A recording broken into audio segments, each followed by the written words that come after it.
আসসালামু আলাইকুম, welcome to my channel আফরের রেসিপিজ অ্যান্ড ব্লগ। তো আজকে নিয়ে চলে এসেছি বেঙ্গলি স্টাইলে কাশ্মীরি আলুর দম এবং পুরো নিরামিষভাবে। তো এটা আমি সার্ভ করেছিলাম কড়াইশুঁটির কচুরির সঙ্গে, যেটা আমার খেতে দারুণ লেগেছে। তো ভাবলাম আপনাদের সঙ্গে আমি রেসিপিটা শেয়ার করে নিই। তো এটা বানাতে আমার প্রথমে লেগেছে লবণ, তারপরে আমি দিয়েছি লঙ্কা গুঁড়ো, কাশ্মীরি লঙ্কা, পরিমাণ মতো চিনি, এখানে নিয়েছি জিরে বাটা, আর দিয়েছি কাসুরি মেথি, আর এখানে দিয়েছি আদার পেস্ট, আর এখানে আছে ফ্যাটানো টক দই।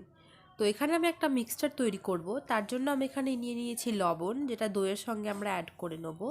তারপরে এর মধ্যে দিয়ে দিয়েছি লঙ্কা গুঁড়ো, কাশ্মীরি লঙ্কা, আদা বাটা। এখানে যেহেতু আমি নিরামিষভাবে করছি, তার জন্য শুধু আদা ব্যাপারটা ব্যবহার করছি। আপনারা যদি এমনি করেন তাহলে রসুনটাও ব্যবহার করতে পারেন। আর দিয়েছি পরিমাণ মতো চিনি, কারণ দইটা যেহেতু টক তাই ব্যালেন্স থাকবে। দইটা কিন্তু নর্মাল ব্যবহার করার চেষ্টা করবেন, খুব একটা টক হলে কিন্তু আলুর দমটা টক হয়ে যাবে। ভালোভাবে ফেটিয়ে আমরা এটাকে রেখে দেবো।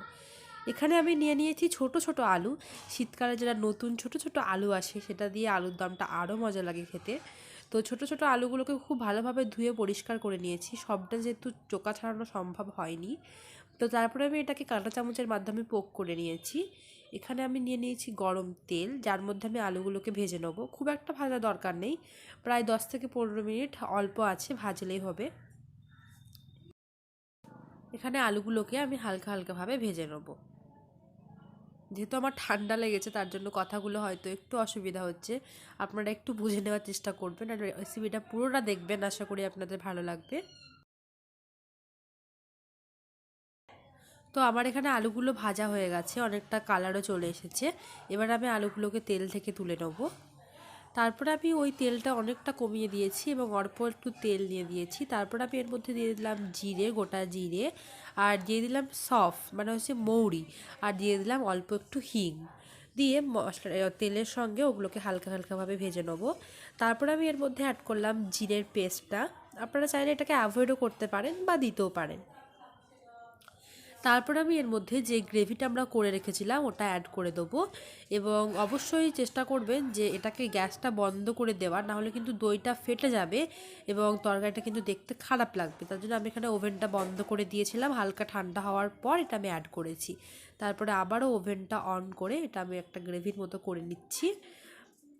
তো এখানে আমি এটাকে ফুটতে দেবো। তারপর আমি এর মধ্যে অ্যাড করে দিলাম মটরশুঁটি। এটা আপনাদের নিজেদের চয়েস মতো ব্যবহার করবেন। আলুর দমে মটরশুঁটিটা খেতে বেশ ভালোই লাগে, তো তার জন্য আমি এখানে মটরশুঁটিটা এই ঝোলের মধ্যে অ্যাড করে দিলাম। তারপরে আমি এর মধ্যে অ্যাড করেছি কাসুরি মেথি। যদি আপনাদের কাছে কাসুরি মেথি না থাকে, এই পরিবর্তে আপনারা ধনেপাতাটাও অ্যাড করতে পারেন। কাসুরি মেথিটা অ্যাড করে সবটা ভালোভাবে মিক্স করে দিলাম। ঝোলটা যখন কষা হয়ে যাবে, তখন এর মধ্যে অ্যাড করব আমি আলুর দমের মশলা। আলুর দমের মশলা অনেকভাবেই পাওয়া যায়, আপনারা যেটা ইচ্ছা সেটাই ব্যবহার করতে পারেন। আমি এখানে সানরাইজেরটা নিয়েছি, প্রায় 1 চামচ মতো আলুর দমের মশলা আমি এখানে অ্যাড করে দিলাম। মশলাটা ভালোভাবে কষার পর এখানে আলুগুলোকে আমি অ্যাড করে দিলাম, এবং আলুগুলোকে খুব ভালোভাবে মিক্স করতে হবে, যেন এটা নিচে লেগেও না যায় এবং এটা যেন ঝোলের সাথে পুরো ভালোভাবে মিশে যায়। আলুগুলোকে মশলার সাথে প্রায় 3 থেকে 4 মিনিট আমি কষে নিয়েছি। তারপরে আমি এর মধ্যে দিয়ে দিয়েছি জল, যাতে আলুগুলো খুব ভালোভাবে সেদ্ধ হয়ে যায়। আবারও নাড়া নাড়া দিয়ে আমি এটা ঢাকনা লাগিয়ে রেখে দেবো। তো এখানে আমার আলুর দম প্রায় শেষের দিকে। আশা করি আপনাদের রেসিপিটা ভালো লেগেছে, আর আমার রেসিপি ভালো লাগলে প্লিজ একটা লাইক দেবেন আর অনেক অনেক শেয়ার করবেন, আর please please subscribe my channel for more videos. তো আজকের মতো আসি, টাটা।